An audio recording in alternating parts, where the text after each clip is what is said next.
Okey, pelan kewangan yang dibina oleh seseorang individu bertujuan untuk mencapai matlamat kewangan jangka pendek dan jangka panjang. Okey, bila kita buat pelan tu, sama ada jangka pendek ataupun jangka panjang, kita ada punya matlamat lah. Kan? Kalau jangka pendek, selalunya melibatkan wang kewangan yang sikit lah kan. Contohnya kita nak beli handphone, kita nak beli apa, kita nak beli, kalau kamu handphone lah, motosikal ke, tu jangka pendek lah kan. Dia melibatkan kewangan dan masa yang pendek lah.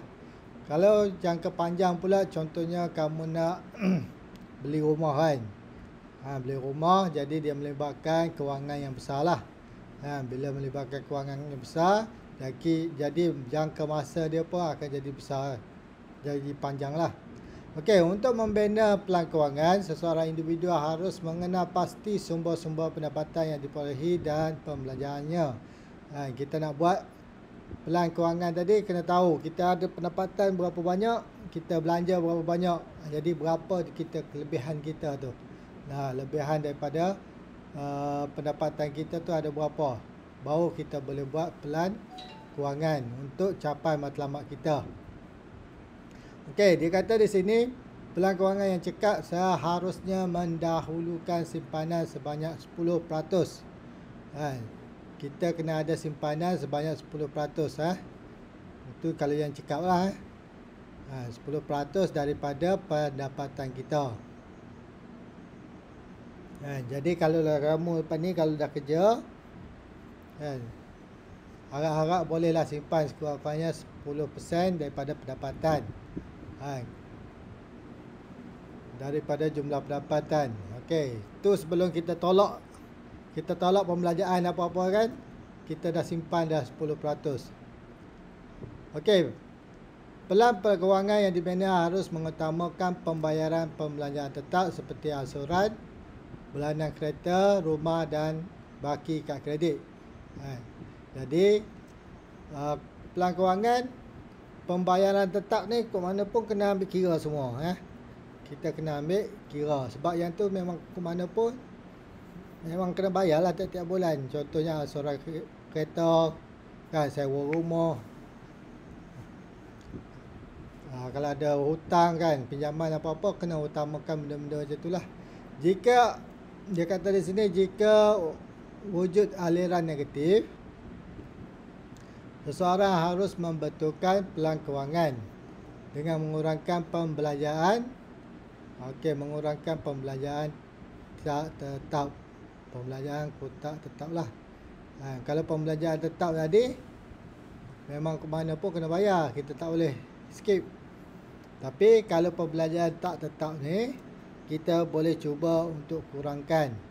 Kalau tak perlu, kita terus buang. Contohnya, kalau aliran negatif, contohnya Astro kan, Astro tu dia tak penting sangat. Jadi kalau kamu dah punya kewangan tu negatif, kamu buang je lah Astro tu, terminate, sampai kewangan kamu stabil. Ataupun makan, makan pun sama. Makan ni, makan minum, itu adalah pembelanjaan tak tetap lah, dia berubah.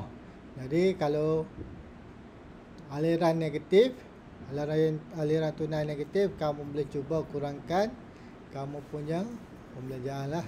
Makan tu tolong makan kedai-kedai yang murah sikit lah. Okey, jadi kita tengok contoh yang dia bagi di sini. Maklumat di bawah menunjukkan aras pendapatan dan pembelanjaan Encik Yusof untuk bulan Disember. Okay, pembelanjaan, pendapatan dan pembelanjaan Encik Yusof untuk bulan Disember. Okey, Encik Yusof bekerja sebagai ejen insurans, manakala isterinya seorang suri rumah. Maksudnya tak ada pendapatan lah. Jadi pendapatan hanya Encik Yusof sahaja. Dia ada 3 anak yang masih belajar. Okey, tengok pelan kewangan yang dibagi tu. Gaji Encik Yusof RM5,000. Pendapatan pasif tak ada. Dia tak ada rumah sewa. Tak ada apa-apa yang dapat menghasilkan pendapatan pasif, tak ada. Jadi jumlah pendapatan kekal RM5,000 lah. Okey, kemudian dia 10% daripada pendapatan bulanan. Dia simpanan ni. Simpanan dia tak ada kosong. Dia tak ada simpanan. Kemudian tapi dia ada dana untuk kecemasan. Dia simpan 200 untuk kecemasan. Jadi baki dia ada 4,800. Jadi kalau kamu tengok sini, sepatutnya kalau pelan kewangan yang baik, kan, dia sepatutnya ada simpanan lah 10%. Tapi untuk Cik Yusof ni dia tak ada simpanan. Okey, kita tengok perbelanjaan. Perbelanjaan tetap. Rumah 100,000, insurans 500. Jadi tiap-tiap bulan yang tetap dia hanyalah 1,500. Okey, kemudian tolak perbelanjaan yang tidak tetap. Perbelanjaan tidak tetap, makan dan minum 900, anak-anak 600, petrol 420, telefon bil telefon 480. Banyak ni 480 telefon. Okey, utiliti elektrik 500, melancong 400. Jadi berjumlah perbelanjaan tidak tetap 3,300. Jadi kamu tengok pendapatan lebihan atau kurangan, cukup-cukup habis kosong, tak ada. 4,800 tolak 1,500 tolak 3,300 kosong. Jadi tiap-tiap bulan dia hanya ada untuk dana kecemasan je 200. Yang lain habis. Okey. Jadi kita tengok di bawah tu muka surat 283. Okey, apa masalah dia ni? Encik Yusof dia ingin beli komputer bernama FAS bernilai 6,000 untuk urusan jualan insurans dalam masa setahun. Jadi dalam masa setahun dia nak beli komputer harga 6,000. Tengok bolehkah Encik Yusof capai matlamatnya? Pendapatan 4,800 tolak pembelanjaan 4,800 juga, jadi tak ada kan. Kita tengok dah dia punya penyata kewangan tadi kosong.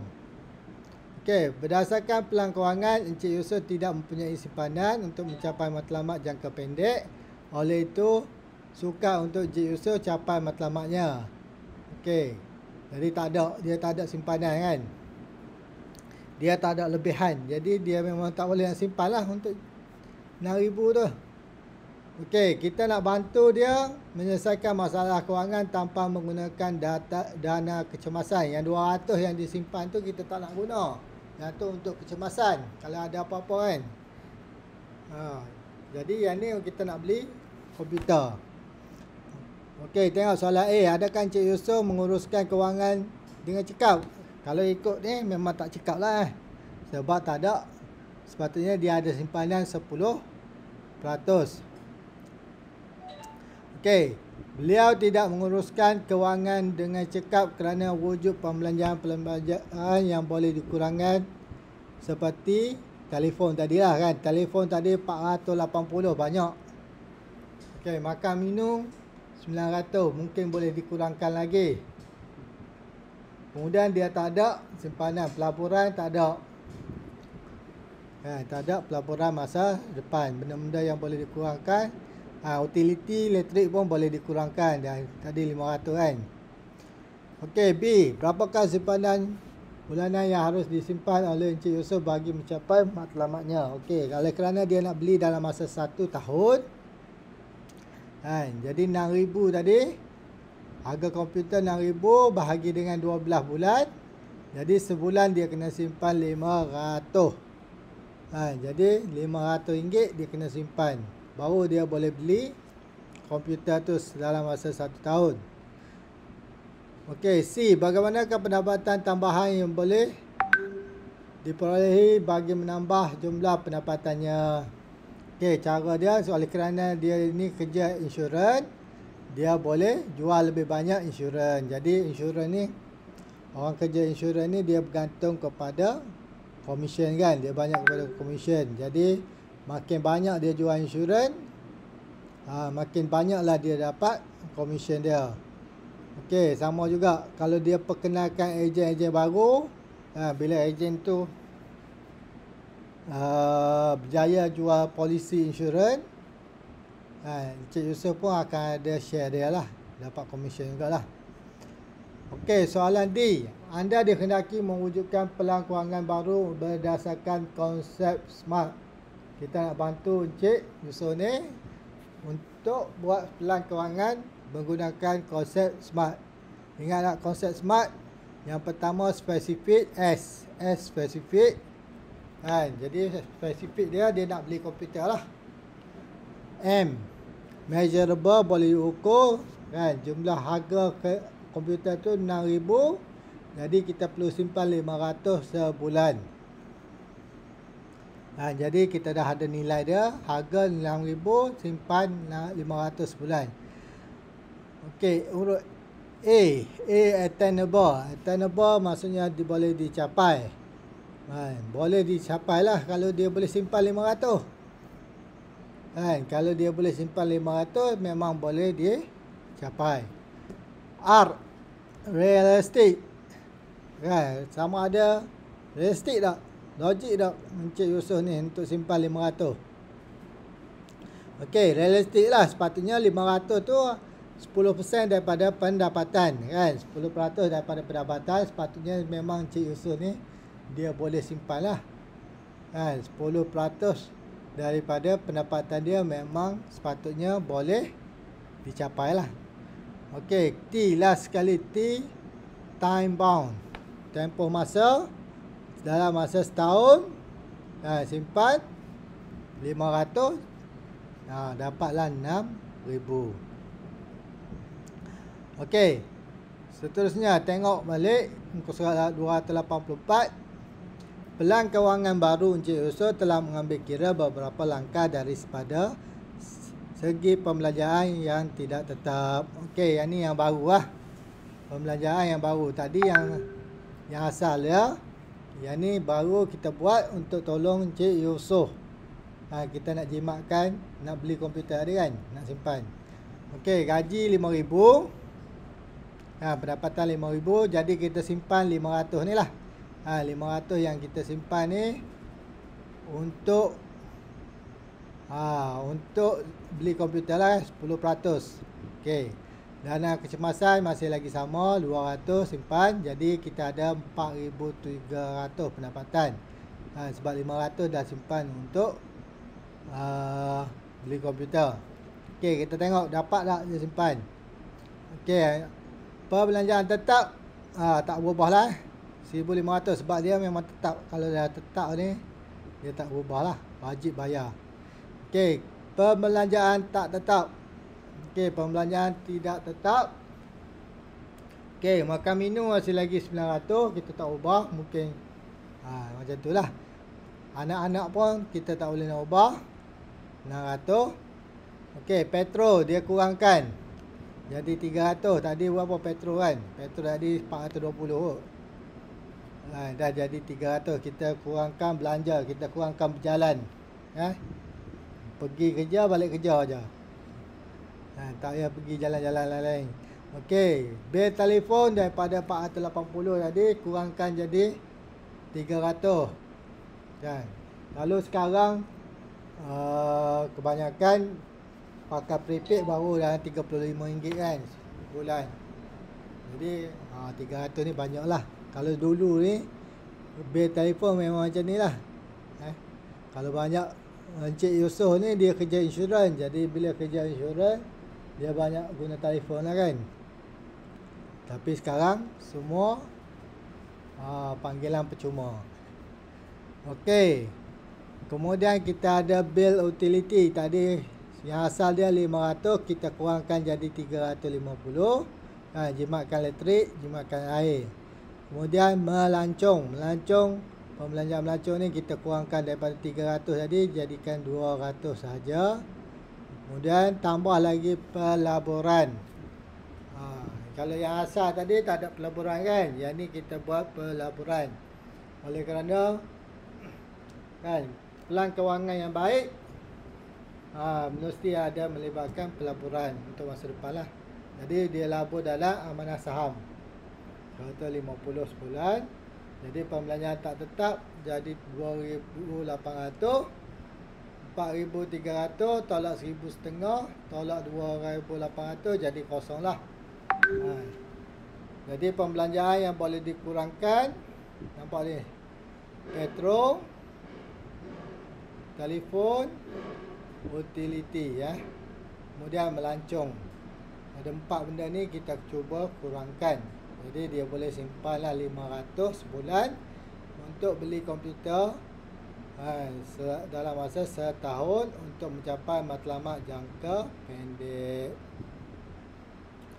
Okey, kita tengok seterusnya, menilai kebolehlaksanaan pelan kewangan Encik Yusof. Boleh tak kita laksana pelan kewangan ni? Okey, setiap perancangan kewangan harus dinilai daripada masa ke masa. Okey, Jadi kalau tengok proses apa tadi akan belajar dia. Proses pengurusan kewangan. Last kali kita kena kaji dan menyemak kemajuan Kita kena kaji dan menyemak kemajuan. Jadi kita kena tengoklah, kena nilai daripada masa ke masa atas beberapa faktor. Okey, salah satu dia, kalau jangka pendek ni dia efek inflasi dia tak berapa banyak sangat kan. Dia tak berapa terkesan sangat dengan sebab dalam masa setahun je. Kecuali ada masalah yang tak dapat dielakkan lah. Okey, kadar inflasi semasa kan, bila kadar inflasi naik, jadi kos taraf hidup pun akan meningkat. Bila kos taraf hidup meningkat, maksudnya nilai wang kita tu semakin mengecil lah. Nilai wang kita semakin mengecil. Inflasi tinggi contohnya sekarang yang hari tu masalah ayam lah. Harga ayam naik. Jadi kalau kita sebelum ni kita beli seekor ayam hanya RM15. Tiba-tiba oleh kerana inflasi, harga ayam dah meningkat, satu ekor dah dekat dalam RM20. Jadi kita punya wang tu semakin mengecil lah. Nilai dia semakin mengecil.